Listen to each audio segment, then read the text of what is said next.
Lahepere lahe lõunakaldal asub ligi kilomeetri pikkune peene ja puhta liivaga superrand. Puhkajaid ja rannamõnude nautijaid on paelunud siin sooja veega jahedate tuulte eest kaitstud Kloogaranna superrand. Päevitajad ja suplejad on hinnanud siin rohkem kui sajandi kestel kivideta peene liivaga mereranda. Laulasmaa ja Kloogarand kujunesid menukaks suvituspiirkonnaks juba 19. sajandil, kui Balti sakslastel tärkas huvi suvitamise vastu Eesti kuurortides. 19. sajandi lõpukümnenditel kujunesid Laulasmaa ja Kloogarand Balti aadelkonna seas populaarseteks väljasõidukohtadeks.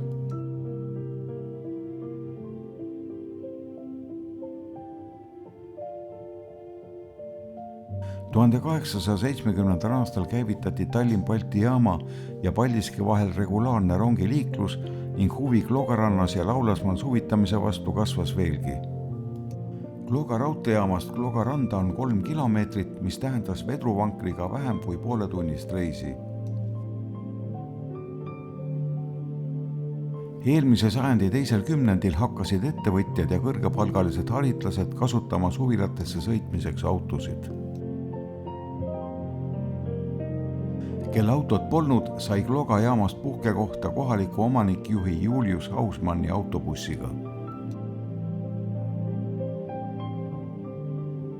Kloogarand ja Laulasmaa olid 2 maailmasõja vahelisel perioodil populaarseteks suvitus- ja puhkekohtadeks nii ettevõtjatele, riigiametnikele kui ka loomerahvale.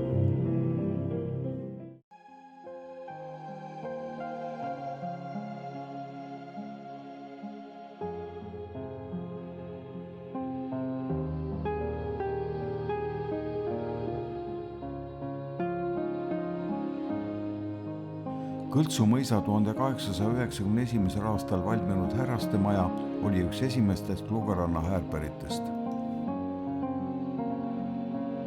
Üks Kloogaranna vanematest villadest on rannaparkla naabruses olev 1907. aastal tundmatu laevakapteni poolt lõpuni valmis ehitamata kõrge viilkatusega kivimaja. Oletatakse, et tegemist on Rootsi arhitekti projektiga või vähemalt Rootsi arhitektuuriga.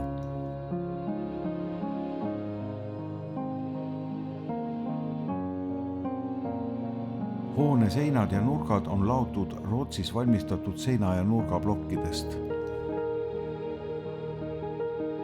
Ka katusel olev rohkem kui 115 aastat vana tihedalaineline eterniit on toodud omal ajal Rootsist.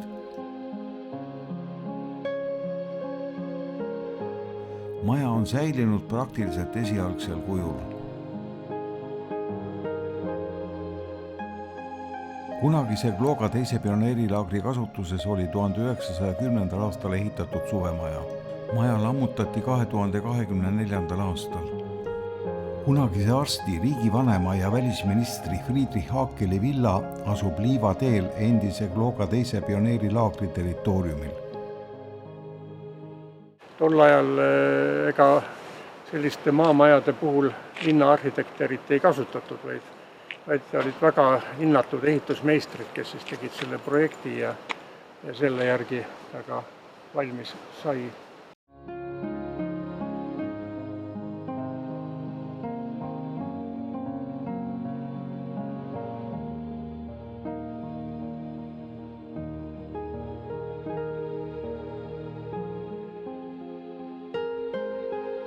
Hoone seisukord ei võimaldanud seda renoveerida ja uus omanik on otsustanud ehitada selle asemele autentse suvemaja. Kaupmees Artur Oksenberg lasi ehitada funktsionalistliku stiilis suure 2-korruselise suvemaja ja pani sellele nimeks Villa Oksala.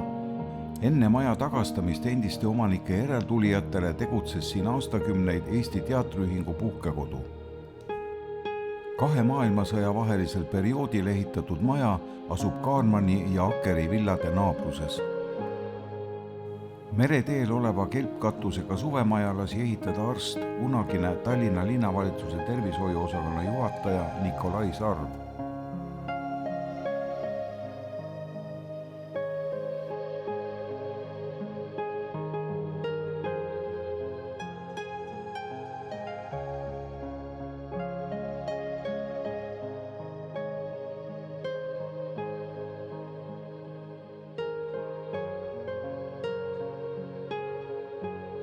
Treppoja pansionaadi kahekorruseline hoone oli nõukogude ajal Tallinna Polütehnilise Instituudi spordiklubi valduses.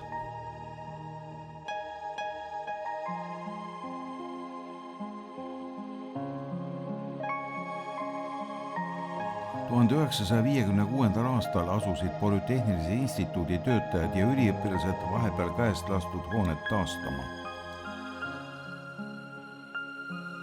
1960. aastaks oli endine pansionaadi hoone taas spordiklubi kasutuses.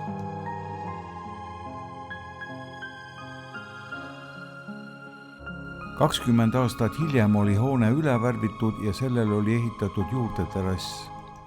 Ranna lähedal paiknenud pensionihoone võeti 40. aastate lõpul koost lahti ja pandi kokku Keila keskväljaku ääres uuel tänaval. Suures majas oli üüriliste päralt 2 korrusel kokku 9 elutuba. Kunagine Soome suursaadik ja eksiilvalitsuse peaminister Hans Rebane lasi ehitada Klooga randa suure maja. Sindlikatusega maja valmis 1938. aastal ja selle omanikuks sai tema abikaasa, majandusteadlane Johanna Sild Rebane.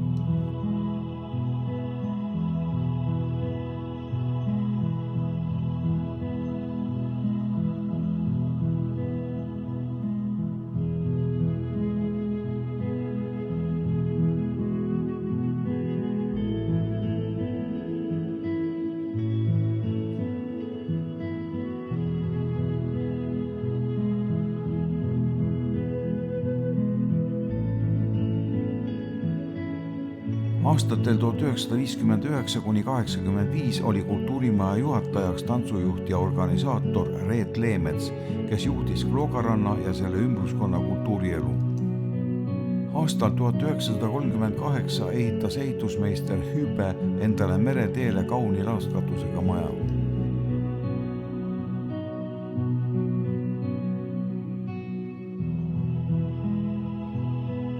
Esialgu rajas ta garaažiga abihoone ja hiljem viilkatusega 2-korruselise elamu. –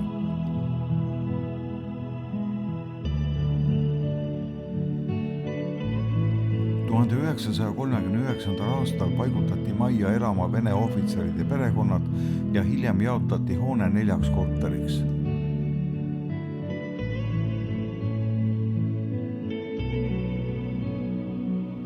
Maja praegune omanik on kujundanud 2 hoonest stiilse, maitseka ja kauni kompleksi. –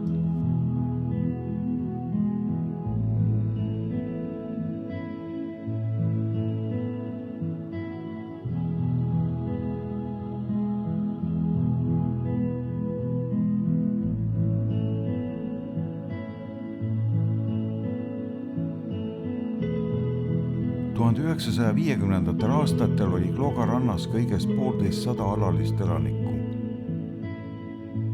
Tegemist oli piiritsooniga, kus suvitajaid ja puhkajaid lubati randa ainult suvel. Tänu pioneerilaagritele oli Klooga ranna piirkond suvel noorte päralt. Siin tegutses 3 aastakümne kestel 3 pioneerilaagrit kokku rohkem kui 1000 lapsega. Tallinna masinatehase Klooga esimene pioneerilaager Kõltsu mõisas kandis Leen Kulmani nime. Kunagise mõisa Häärber oli laagri kasvatajate päralt.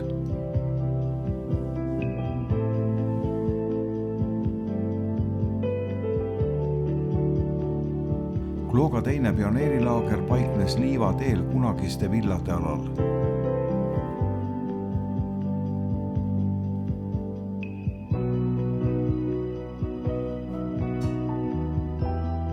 Laagri territoorium ulatus maanteest kuni mereni. Laagri peahooneks oli endise riigivanema Friedrich Akeli villa.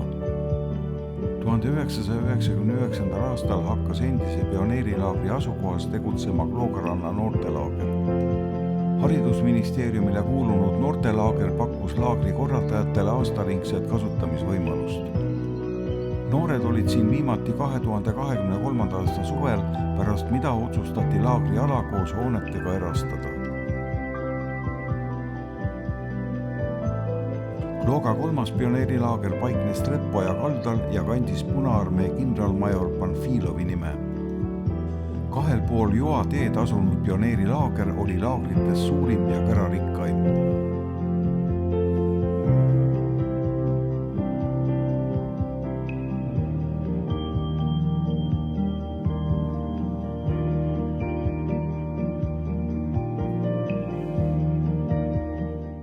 Ja Panfilovtsi, nagu nad siin ennast kutsusid, need pioneerid. Ja üldiselt oli ta kõige venekeelsem pioneerilaager, sest siin olid Siseministeeriumi numbritehase, nende lapsed olid põhiliselt. Ja kui nad mere äärde läksid, siis oli kaugele kuulda juba Panfilovtsi tulevad. Laagri haldushooned paiknesid ranna pool, lastele mõeldud ja praeguseks lagunenud majad kaugemal.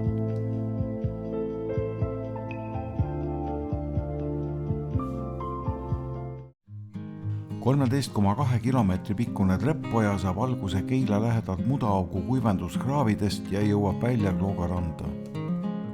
Eelmise sajandi esimesel poolel ületati Kloogaranna maanteel oja üle vana kivisilla.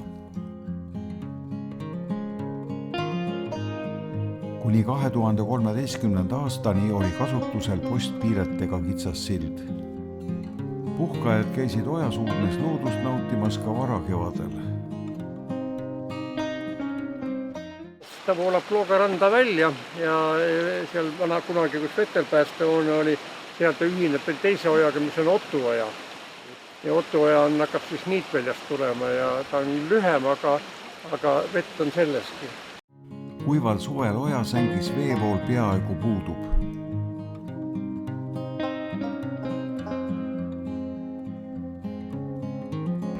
Kloogaranna maantee ääres voolab vesi alla Lubjakivi Astangu treppidest. 2015.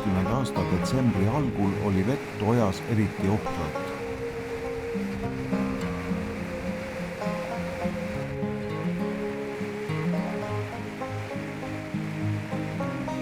Treppoja ja Otuoja tõid randa sedavõrd palju vett, et ojasängi ümber olevad alad olid üle ujutatud.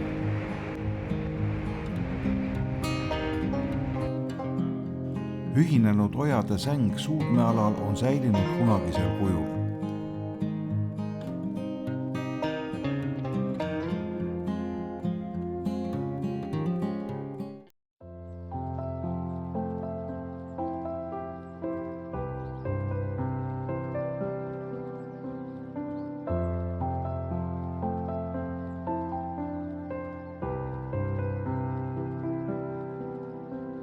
Ehitamine oli lubatud tüüpprojekti või sellega kvaliteedilt samaväärse individuaalprojekti järgi.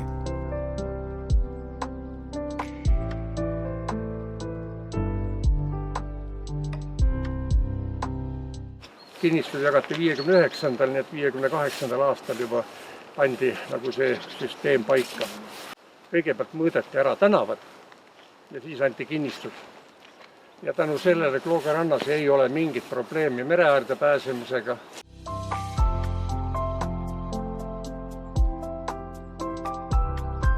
Kui sa said suvila krundi, siis oli nõue, et 3 aastaga peab sul maja peal olema.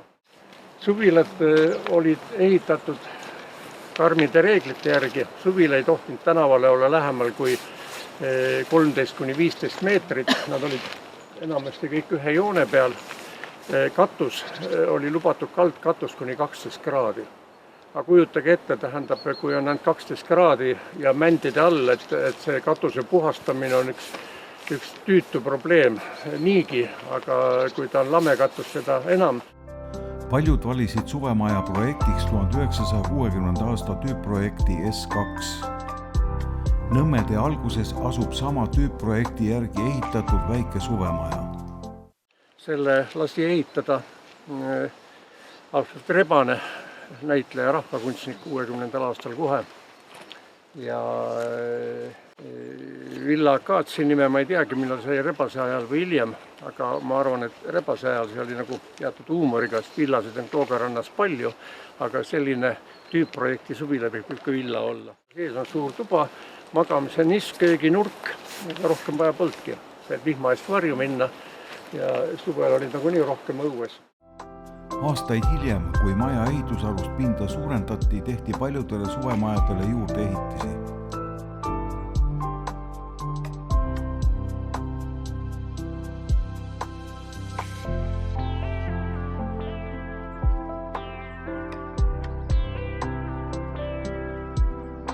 Iluvõimleja Ilse Mikko suvila individuaalprojekt kinnitati enne ehitusaluse pinna piirnormi kehtestamist.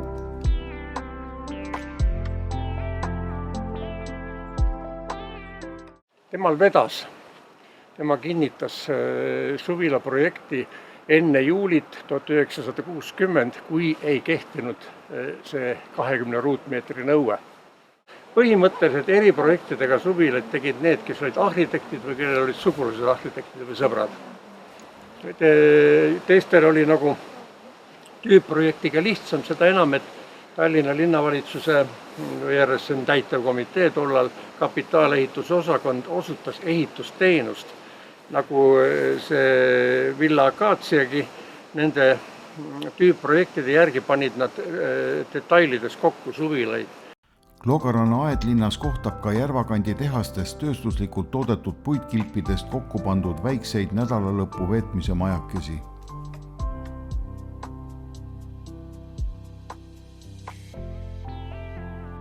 Sõjakahjude hüvitamiseks valmistati Soomes veel 1960. aastatel puitkilpides koostatavaid väikseid ühepere-elamuid. 2 taolist elumaja püstitati 1968. aastal ka Kloogaranna külasse. Mitmed omal ajal ehitatud suvemajad on jäetud omanike poolt hooletusse ja nende taastamine pole otstarbekas. Kui enne teist maailmasõda jõuti ehitada Kloogaranda poolsada suvilat ja villat, siis 60. aastate lõpuks oli siin ligi 200 elu- ja suvemaja. Siin omasid suvemaju ja puhkasid peamiselt teadlased, õppejõud, insenerid, arstid, arhitektid ja muud loomeinimesed.